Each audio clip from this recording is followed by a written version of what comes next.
podcast where we talk about stuff. Today's topic is about sleep. It's a lot of stuff, man. Whew. Let me tell you, man. I was I was doing some research and I knew about sleep before, but man, like it's crazy. The one thing that I want to get out the way right now too is the sleep aspect of like really not just sleep, just science or health and fitness or topics like these are all things that people are um, studying, or there's always case studies for these things, so things might are always changing, so it's always kind of hard to keep up. You might tell yourself like, oh, one year it'll be like this is the best thing for you, the next year is like this is the best thing for you. The nice thing about sleep case studies are that they've been going on for years, a lot of them, and it is something that people have been studying for a long time. So I'm somewhat confident, or most confident, about some of the case studies. I think the only problem is, just having an open mind and knowing that not just with sleep, but with anything, things are always changing, So take this how you will, but these are so far the facts. um, but yeah, man, it's crazy. It's crazy. Let me pull up my notes. I write down like usually, last time I winged it like 100%. So it was a little bit, I kind of had some topics I wanted to touch base on, and I kind of forgot about them because you're going with the flow. So this time I just took notes of I wrote down one word, and I just talk about it. So these are all based off of case studies, like I said, um, books, um, and research on online, I guess, based off of, again, not just Googled it, but research on case studies that actually would, they studied this stuff. All right. So because this is a health, fitness, and nutrition podcast, I'm gonna start off with saying, you know, one of the first things that happen when you lose and don't have enough sleep, which, by the way, according to the research, is that you should be getting between 7 and 9 hours of sleep. Um, I'm one to admit that I used to be super into like, oh, you know what, 4 to 5 hours, maybe 6 hours max. I'm fine. I'm perfect. I did that for years. Um, years, man, years. I did that, and it's funny because after doing all this research, I think back and I'm like, yeah, I guess I did feel that way. And you tell yourself you're fine. Like one of the examples coming up is it makes sense. It clicks. So that being said, just go for it. So lack of sleep, um, it gives you a physical exhaustion of 30% less. So for a lot of people that are athletes or performance people, right? Let's say you are going to be working out, or let's just say you have some sort of competition. This is actually a better example. If you have some sort of competition, right? And the competition would have lasted 10 minutes for whatever reason. Just using it for the math here so it makes sense. The competition is 10 minutes, and you didn't get sleep the night before for either anxiety or nervous, or you were excited, or whatever the case, you just didn't get enough sleep. Your performance will be 30% less, right? So that would mean that you could have had that 10 minutes of full on 100% performance, but because it's 30% less, you might not even last the whole 10 minutes. You'll last 7 minutes. So it's kind of counterintuitive to what people usually say, right? Like that you go all out for the day before, and then you kind of train it out, and then you go to sleep, and you get less sleep, and you don't perform as good as you could have. So try to keep that in mind, that the body doesn't recover as well as it could have. So definitely use your sleep if you specifically if you got competitions too, because it'll hurt you in the end. Um, one of the things that suffers from it is that you build up lactic acid faster, so that means you get tired faster, obviously, right? Your lungs are not able to give you that oxygen conversion as well. So that's going to be one of the big things to look at, because you want to prioritize your sleep so you can perform better, whether it's on your competition or even just working out, period. You know what I mean? And and I'm gonna kind of this has to do with life too, everyday life, like, and I'll get more into depth with that too. So, but right now we're strictly stuck on performance, but it affects you. um it'll also affect your peaks, so like your peak strength, um your peak performance just drops. So if you're like not just in the competition, but I'm kind of just targeting competitions right now just because I want to give the example. So your peak performance drops, meaning uh, if you're doing a strength competition and you didn't get the enough sleep the day before, then that gets affected. Let's say you're doing stuff like sprints or you're doing jumps, that's all affected as well. So definitely get your 7 to 9 hours of sleep, especially if you're gonna perform. And this affects everyday life, right? Just remember that, because one of the things that happens too is that they did a study where um, they noticed that injury rates are higher for people that have less sleep. This has a lot to do with what we just mentioned. And that being said, you got to think about your stabilizer muscles. These would be, if you look at your arm, a lot of people are just like, oh, got my forearm muscle and my bicep, my tricep, right? But the whole muscle system is, it's a whole system of different muscles. So it's not just one big bicep muscle. It's a bunch of little stabilizers around there. So a bunch of little stabilizers in the forearm. Not just the arm, but the whole body. So those are compromised as well. So they'll fatigue faster, or they're not activating as well. And this has a lot to do with, just you as in general as a person. If you notice that you're all right, cool. But yeah, if you notice, just in performance aspect, more prone for injury, but obviously not performing that well. As a normal person aspect, this is your everyday balance. This is just your walking around and you slipping and falling, whatever. So that's obviously one of the big things to look out for, because you obviously don't want to be prone to injuries. One of the big things that they were talking about was also and it's funny because melatonin is something we all know probably at this point. You have, so like basically melatonin, like if you want to explain it, just pull it up on here on the paper here and see what they tell us online, and then I'll give you the example of what we got. Melatonin definition. All right. So what they say is melatonin is a hormone in your body that plays a role in sleep. The production and release of melatonin in the brain is connected to time of day, increasing when it's dark and decreasing when it's light. Melatonin production declines with age. So basically, melatonin is just the thing that's telling your brain like, hey, dude, it's time to go to sleep.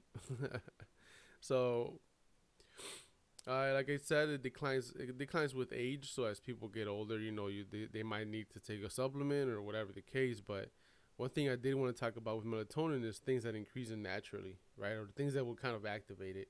And I don't know if I'm using the right words, but there's some studies that show, that's why they have the blue light filters or the glasses or whatever the case. So if you are used to having the TV on, or if you're used to using your phone right before you go to sleep, one of the things that could help is turning on that blue light filter so that your brain recognizes, it's still nighttime and it's not going to be awake where you are having a problem or having trouble falling asleep.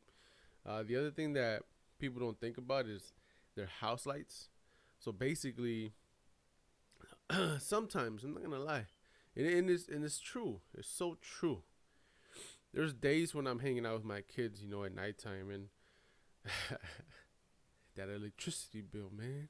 But all the lights, like almost literally like 90% of the lights in the house are on because we're just kind of walking back and forth throughout the whole house. And it's crazy, to notice the difference of how, I don't say energetic, but how awake we all feel when that's happening versus when I shut down. I want to say maybe leave like 10%, maybe 20% of the lights on, and I dim them down to like a nightlight version mode. Those smart bulbs, whatever. But when I dim them down, maybe like I keep one or maybe two, and then that way we just kind of like still roam around if we need something, but usually just kind of ready to go to sleep. And the difference in feel is so much different because they do go to sleep a lot earlier. So when I do that, they'll go to sleep maybe like when they should, and versus like 2 hours later. So there's that. That's a tip for me and you. So for you to also help yourself go to sleep, obviously reducing the amount of lights. Another thing that actually also helps is temperature, right?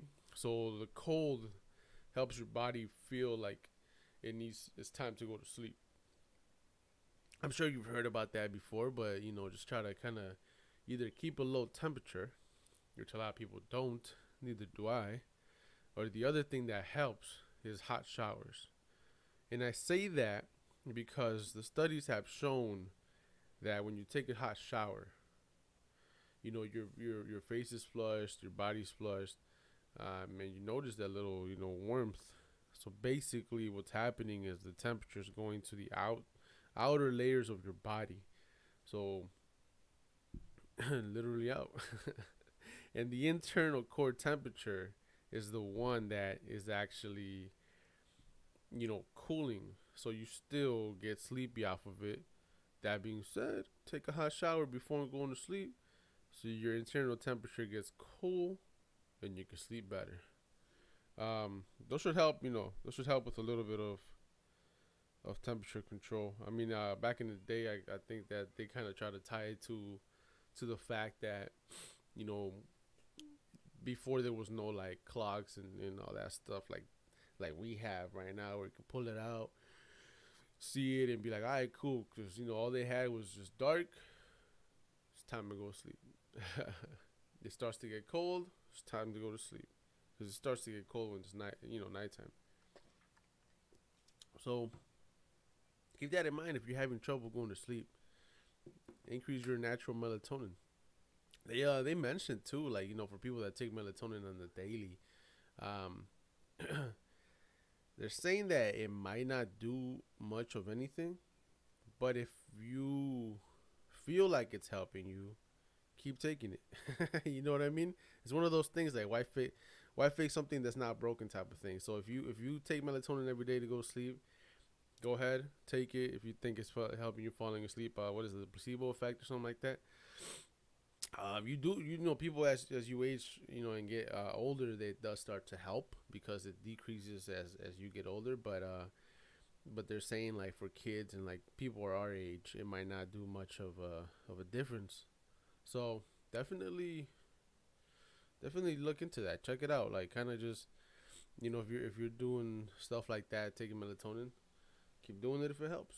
I mean that's all you. I mean, it's a natural thing. Just don't overdo it. Obviously, you don't want to mess with anything. um, as far as the performance thing goes, right? So one of my favorite things that happens, that they mentioned. Pull out my. Let me see if I even got it in here. If not, I'll just talk about it. So basically, one of my favorite things that happens is they talk about how when you sleep, they did a study on rats, right?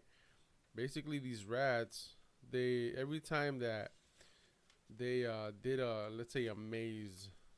Every time they did a maze or in a movement where their brain had activity, they played a musical note, to track the patterns and whatever. And basically, when the rats went to sleep, and this was amazing, and I think it's true.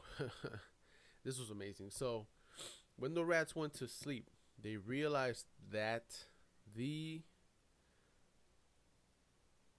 same exact movements in the brain and patterns were playing again. So basically, your brain will replay what just happened in a sped up version. I can't remember exactly how fast it was sped up in their brain, but like they used the pattern slowed, and then the pattern how fast it was after they went to sleep. So basically, your brain is replaying what you were doing. So like if we're talking about a performance aspect or a movement aspect, we let's just say you work out something that you're new to or semi new to, and you're like, oh man, this is kind of tough. Go to sleep. Your brain will replay those movements within itself, and then according to the evidence, you will be 20 to 30% more effective in those movements or patterns the day after when you wake up, so long as you get 7 to 9 hours of sleep. So that thing that was pretty amazing. So that's why they say too, like if you visualize a movement or pattern, your brain is actually also training those movements and patterns, which I thought was great. Like if you think about it, it's true. Sometimes you're doing something, you're like, man, this is pretty tough, and I've experienced it. I'm like, okay, whether it's something on a computer, something on a video game, something on physical, like a workout, and then you like, all right, you go, you leave, whatever, you come back, and you're like, dang, like I'm so much better. Like how, like I haven't even done that again since then. Like how? Sleep. So I mean, don't underestimate the power of sleep, man. That's a pretty significant increase, 20 to 30%. I mean, I'm sure there's differences, but that's probably the average. You know what I mean? So, kind of just love sleep. I know there's a lot of people that, like myself in the past, I know there's a lot of people that are like, oh, nah. Why sleep throughout the day? Like, why waste my day like that? I have less sleep to get more shit done. 100%. 100% used to be that guy. I used to hate sleep because it meant I wasn't awake doing things. And it was like, why am I wasting my life away for sleep? But the impact of sleep is so heavy. I'm telling you.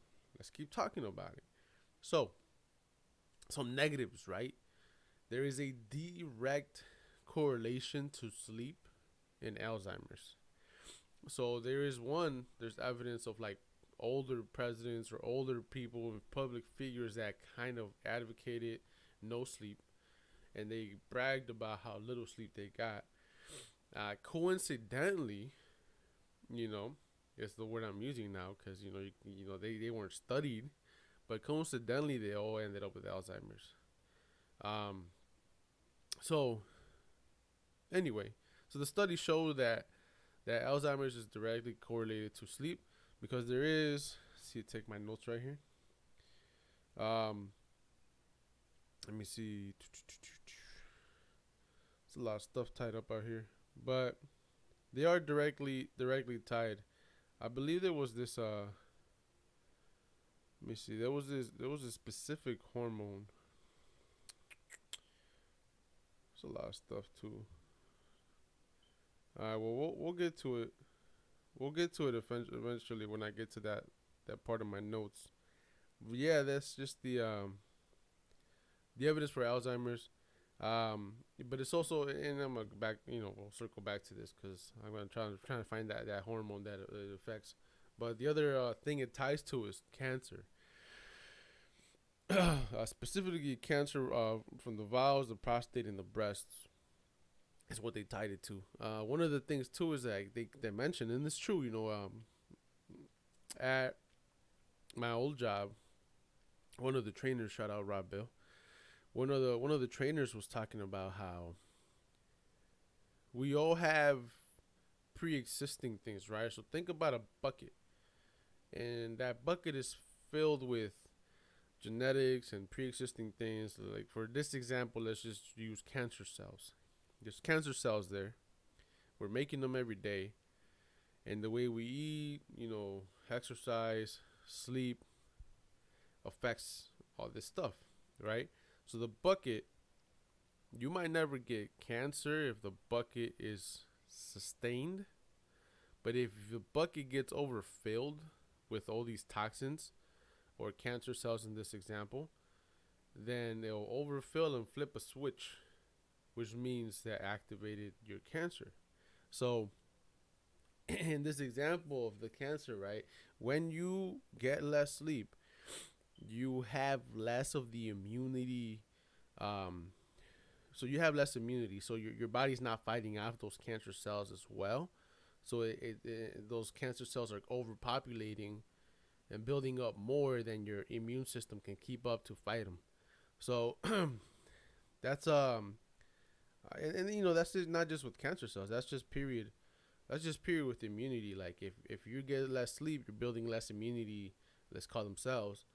So your immune system is compromised, not just for cancer, but a lot of other things. I just want to bring up that it's tied to Alzheimer's and cancer. Less sleep is tied to Alzheimer's and cancers, because those are pretty drastic things that I don't think anybody wants to get. So just the impact of how sleep affects you is so much more than people think, and that's just things we gotta keep an eye on. Let's see here. All right, so based off of this, right? Since we're talking about cancer, so the guy was talking about how one of the guys was talking about how they did a study where just one day of 4 hours of sleep made your immune system compromised by 40%, right? Because somebody was like talking about like what if I'm sleeping 8 hours a day every day, but what if like 2 days or 3 days out the week I sleep like 4 hours, but the other days I'm sleeping 8. And that's when he mentioned, just with that 4 hour day of sleep, your immune system got compromised by 40%. So definitely definitely something, you know what I mean? Like that little one day it kind of sucks because you're like, sleep. I don't sleep that much anyway. So what's that? I feel great. One example he gave is, our own ego gets to us, right? Like if you've ever been in the bar or at a party and you're drunk, and everybody knows you're drunk, and they're like, yeah, you're drunk, but you can't drive. But you were like, no, I'm fine. I'm okay. I'm fine. That's your own self telling you you're fine when everybody can clearly see you're not.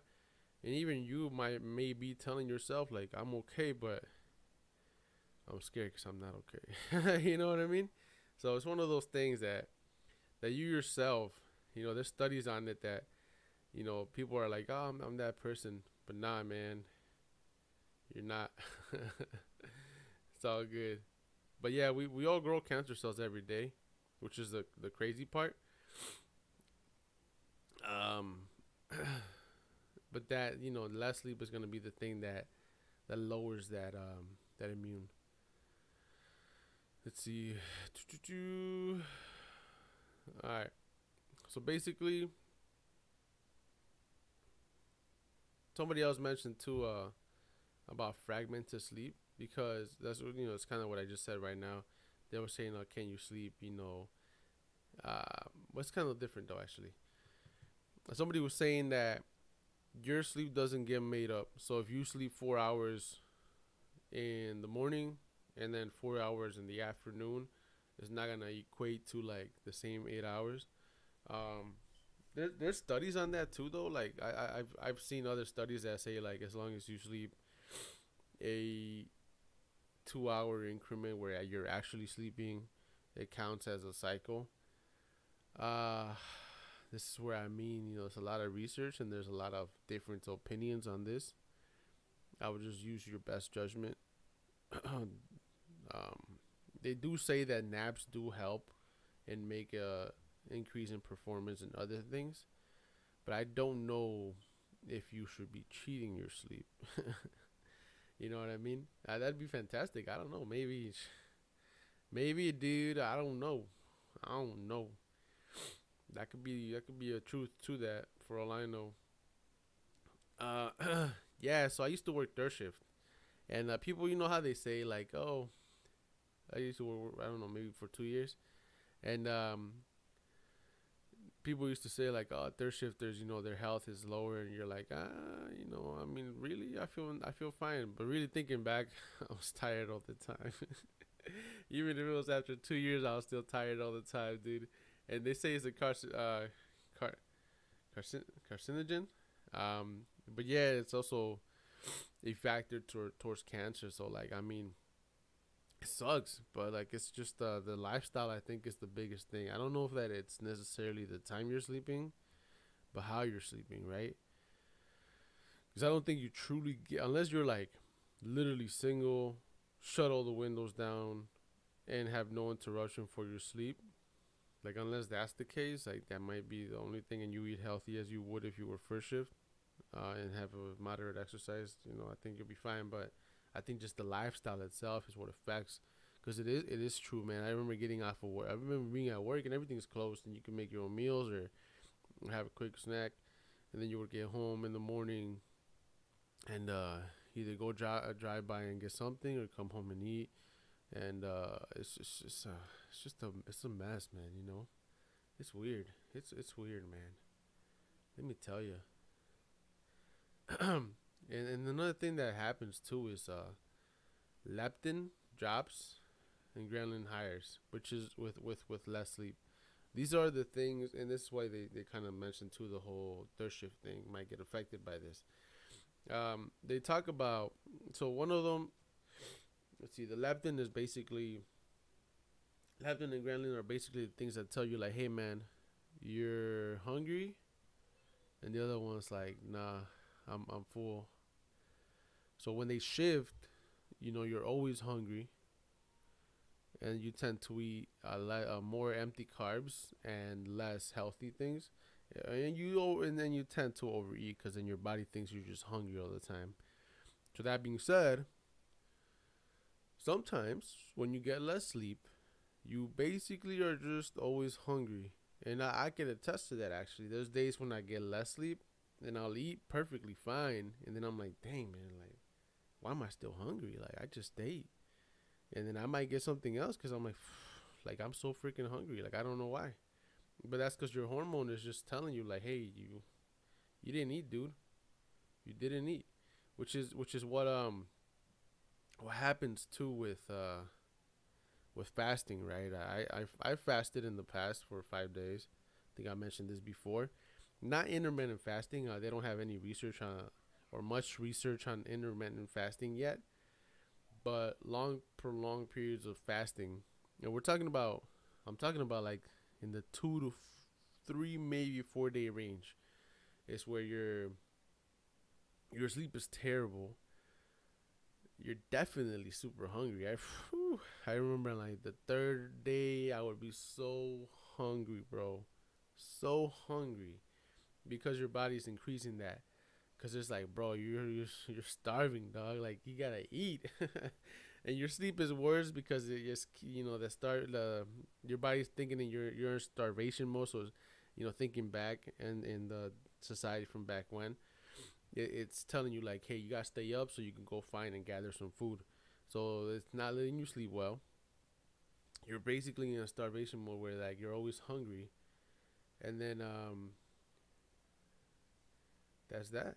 But here's the thing. Here's the crazy part with fasting. Once you enter ketosis, is when it gets interesting because they don't have a lot of research on that yet. But in my own personal opinion, once you get past that threshold of like I'm so freaking hungry, and you're not sleeping too well. Once you get past that, like maybe on the fifth day or in the fourth day, you feel great. You're not hungry anymore. You just miss food. Like I used to be I mean, I'm not hungry, but some ramen sounds good right now. You know what I mean? Um, but you weren't like, yeah, I'm so hungry. Yeah, like that stomach, that physical like thing goes away, and then my sleep, like, I feel great. Like I was energetic. I'm just saying. I'm not saying I'm recommending it because I think you got to do. I think that's the thing people get wrong with fasting so much is that they might not do it right. You know what I mean? And I'll talk about fasting another day or ketosis another day, but that's just what I'm talking about right now. The evidence of sleep. But yeah, one thing that happens too with less sleep is your cognitive performance drops, right? So one example that you could give is if you ever, and I've been there, dude. If you're like reading a sentence and you read it a third time and you're like, how, this is not making sense. And you have to keep reading it for it to like click. Cognitive performance drops. They did some studies with schools too. Like there's some places that their school start time is later in the day, and the students are actually one of the top performers in the area because their cognitive performance is higher. So like kids that wake up earlier and get less sleep, their performance is lower. The SAT scores and all that, they track that. The test scores, the finals, they track all that, and the students that started later in the day are actually performing better. And this is also true to like jobs, right?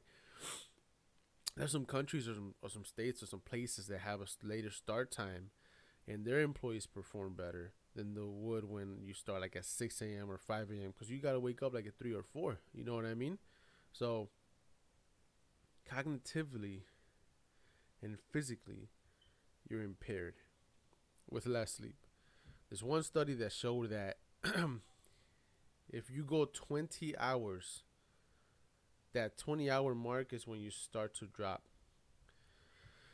which was a concern for people like with the doctors and all that, because they have some really long shifts, and I've had some pretty long shifts when I know 20 hours, but you start to get affected cognitively, and they were talking about like residents and why they work so long, and basically the story was that this doctor dude that basically started the whole thing, he was accidentally addicted to cocaine and morphine, and he used to stay up for that long. So he used to tell people like, "I expect you to stay up this long too, cause I'm doing it." And obviously, that's messed up. That's fucked up. But like it's just there now. It's stuck, which sucks, cause that's not the case or the way it should be. Um, and I've experienced something like the cognitive thing. Like it's called, super common. It's called drowsy driving. Um, I'm not gonna lie. In the past, when I was working third shift, and honestly, when I was working really far, like an hour or two away, depending on traffic, yeah, it affected me. I used to wake up 3 or 4 in the morning, drive to work for an hour or two, get there, stay there, get off of work anywhere between 2 and 5 or 6 p.m.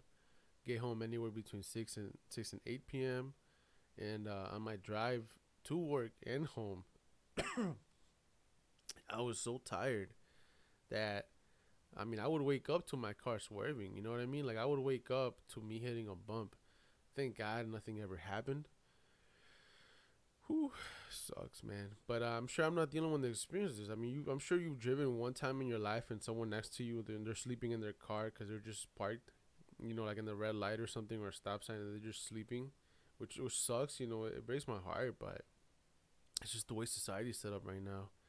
Hopefully that changes, but yeah, I've experienced it, and I according to the research, this is your brain cells. Some of them start falling asleep as you're awake, and this these kind of cases apparently surpassed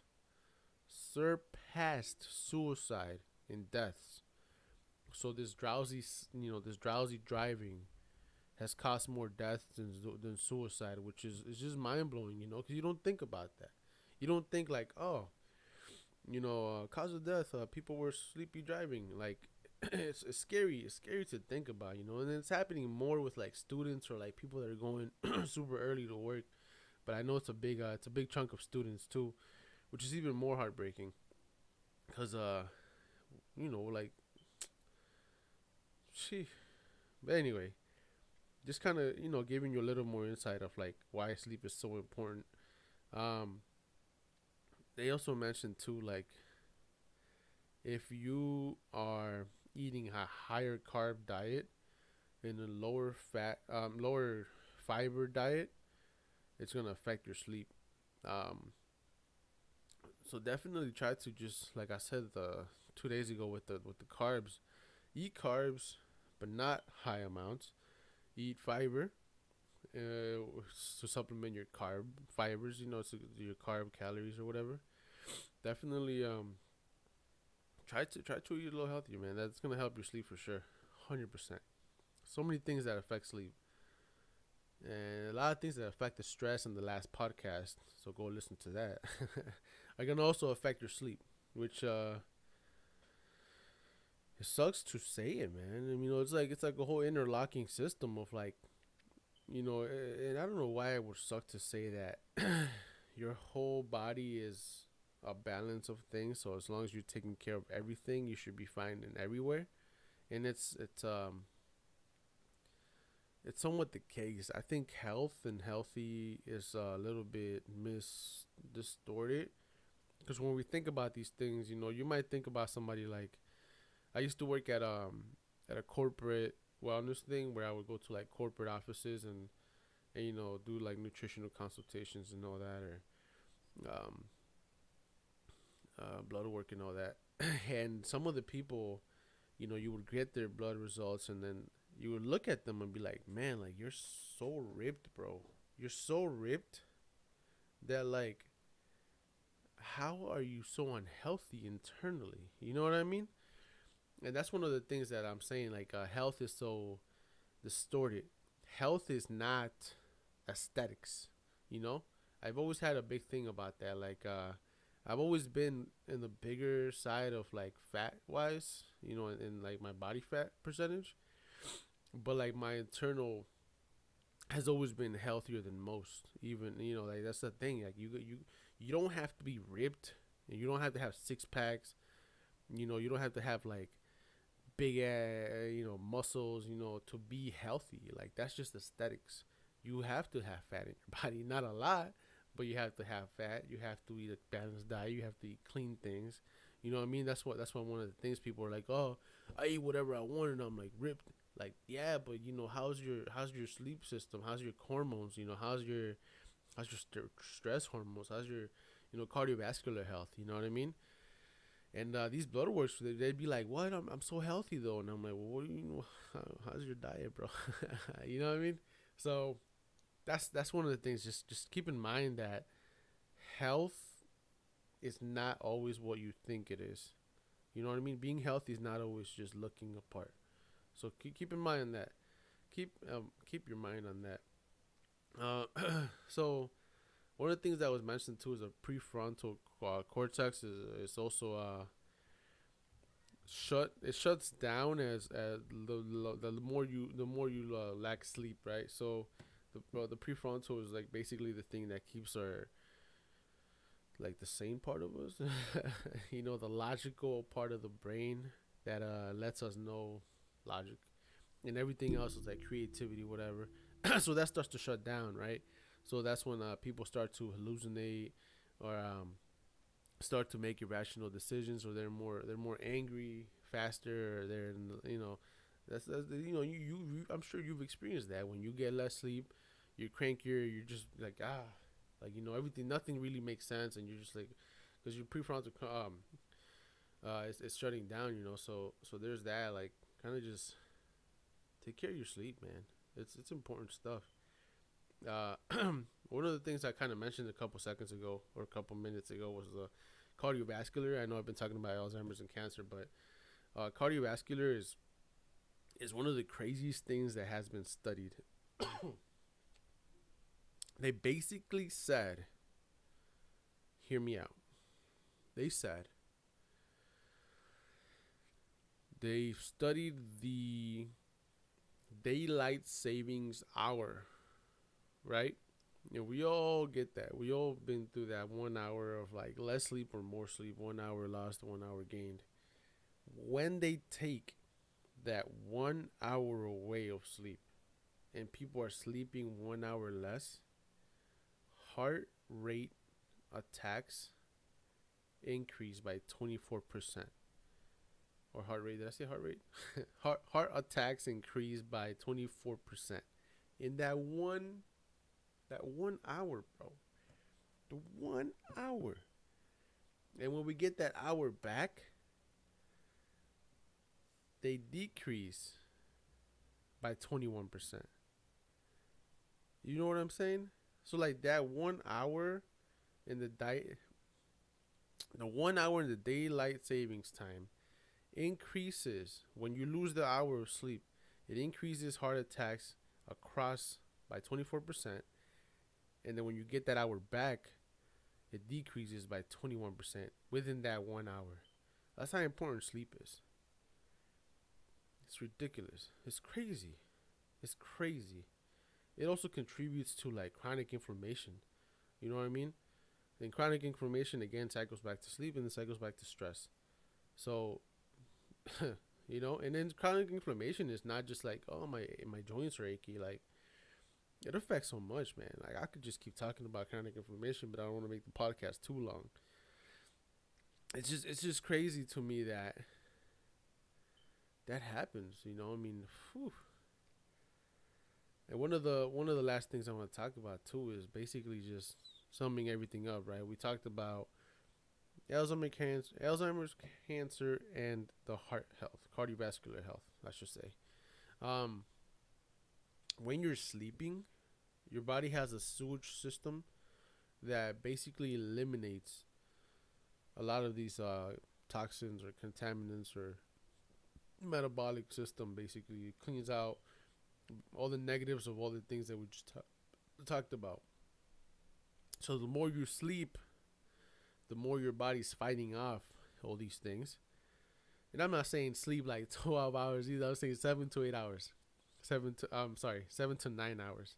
So between 7 and 9 hours, your body's fighting all these things.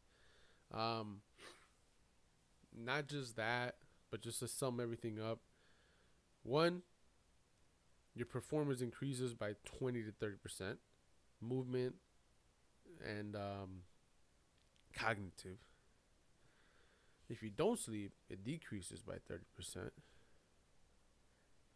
You're fighting off cells that cause cancer, Alzheimer's, and cardiovascular health issues. So why not sleep more? You know what I mean? You'll perform better.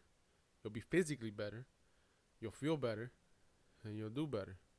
So, I mean, I guess just get out of the mentality that sleep less, means you're working harder. Because I know that's a that's a thing that's praised. You know what I mean? Even I've heard this ASAP Rocky song that's called "Fuck Sleep," and I'm like, yeah, fuck sleep. I'm working harder than everybody else, but it's actually affecting you in a negative way because you might be working in real time harder than anyone else, but your max potential is not there. You know what I mean? So you could be going 100%, but you're just going 70%. So why compromise that other 30% just because you want to be up for an extra hour or two? You know? So definitely take care of your sleep. Love yourself and shit. There's one thing I want to end this with, and I think it's gonna be a little controversial. So I'm gonna mention and not quote. I'm gonna mention and reference my boy Matthew Walker. He's a sleep neurologist, I believe.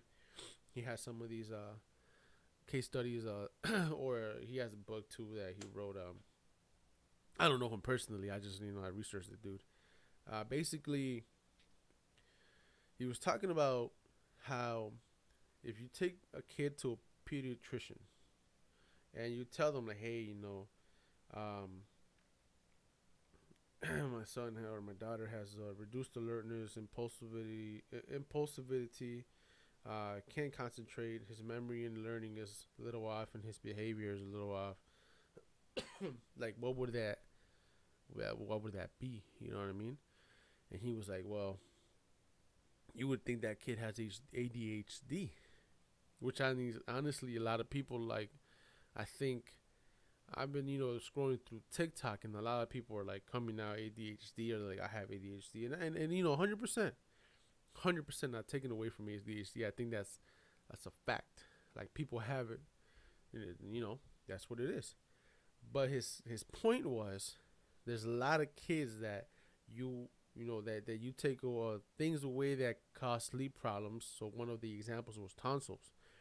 When they remove tonsils, the kid is able to sleep well and better, and all of these symptoms go away because they had been sleeping better. Because lack of sleep causes all these things as well.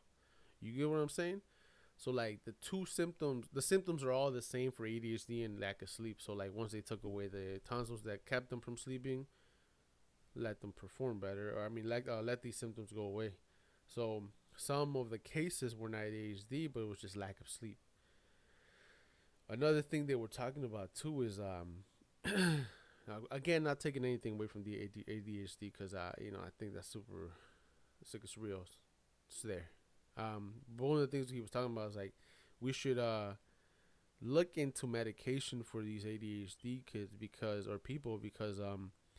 the medication itself keeps you from sleeping well, so it's contributing more to these symptoms. So even if you have them already, the medication is kind of hyper activating them, I guess, in a sense, but because of the lack of sleep, because the ADHD, I guess, has a problem sleeping as well. But that's a different topic. I'm not a doctor. I'm not, super big into that. I just thought it was super interesting to talk about that specific subject. The last thing he talked about too was, and again, my boy Matthew, he said it.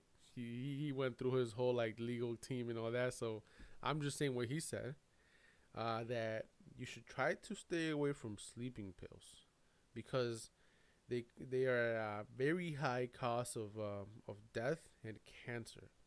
You know what I mean? And really, the doctors that prescribe it only attained 2 hours of sleep. I'm kidding. Wrong. 2 hours of education is what I meant. So 2 hours of education on the sleep subject. You know what I'm saying?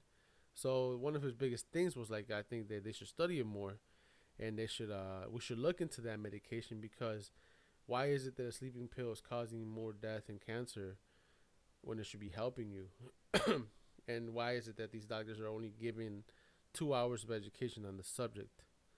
So if you want to know more about that, definitely go check out Matthew Walker. He's the one that I got that specific thing from. So, don't keep me accountable. That being said, though, get your sleep. Get your sleep so you can do better, perform better, think better, cognitively, physically, and all that good stuff. If you are watching, I appreciate you. If you came through, I appreciate you. If you didn't come when I was live, how you doing? We're on every what's today, Friday? Every Wednesday and Friday at 11:30 a.m. What? Oh, it's already 18. 11:30 a.m. or noon. So definitely follow, subscribe, like.